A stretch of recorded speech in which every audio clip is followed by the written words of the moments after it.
আমরা এখন যাচ্ছি ক্যাম্পগুলোতে খাবারগুলো পৌঁছে দেওয়ার জন্য।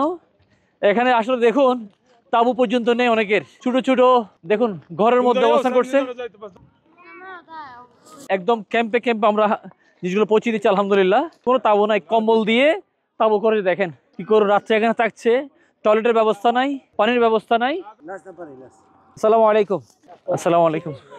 মাশাআল্লাহ মাশাআল্লাহ। আসসালামু আলাইকুম। বিসমিল্লাহ বিসমিল্লাহ। আলহামদুলিল্লাহ এখানে আমরা আশ ফাউন্ডেশনের ব্যবস্থাপনায় আজকে মেহমানখানা থেকে তৈরি করা খাবারগুলো ক্যাম্পে নিয়ে এসেছি, ক্যাম্পে বিতরণ করছি আলহামদুলিল্লাহ। আমি সকলকে আন্তরিকভাবে ধন্যবাদ জানাচ্ছি যারা আমাদের সাথে জড়িত আছেন, আমাদের সময়ের শুভাকাঙ্ক্ষীগণ, দেশ বিদেশের প্রত্যন্ত অঞ্চল থেকে ভালোবাসা জানার সকলকে আন্তরিকভাবে ধন্যবাদ জানাচ্ছি। প্রচুর ডিমান্ড এখানে রয়েছে, তাঁবু থেকে শুরু করে সোলার থেকে শুরু করে নতুন জায়গার মধ্যে তারা ক্যাম্প করেছে। পানি নাই, পানি উঠাতে হবে, সোলার লাগবে, বাথরুম নাই, টয়লেট নাই, প্রচুর জিনিসপত্র এখানে দরকার আছে, চিকিৎসার জন্য কিছু ইকুইপমেন্ট দরকার আছে। আমি সরজমিনে ঘুরে ঘুরে যা পেয়েছি আলহামদুলিল্লাহ আল্লাহ তাআলার কাছে দোয়া করবেন আপনারা সবাই, যাতে আল্লাহ তাআলা আমাদেরকে তৌফিক দান করেন, আপনারা সম্ভব হলে এগিয়ে আসবেন এই মানবিক কার্যক্রমগুলো বাস্তবায়ন করার জন্য। সকলকে আন্তরিক ধন্যবাদ। আফগানিস্তানের কুনার প্রদেশ থেকে ইঞ্জিনিয়ার মোহাম্মদ নাসিরউদ্দিন, সাথে থাকার জন্য সকলকে আবার ধন্যবাদ। আসসালামু আলাইকুম।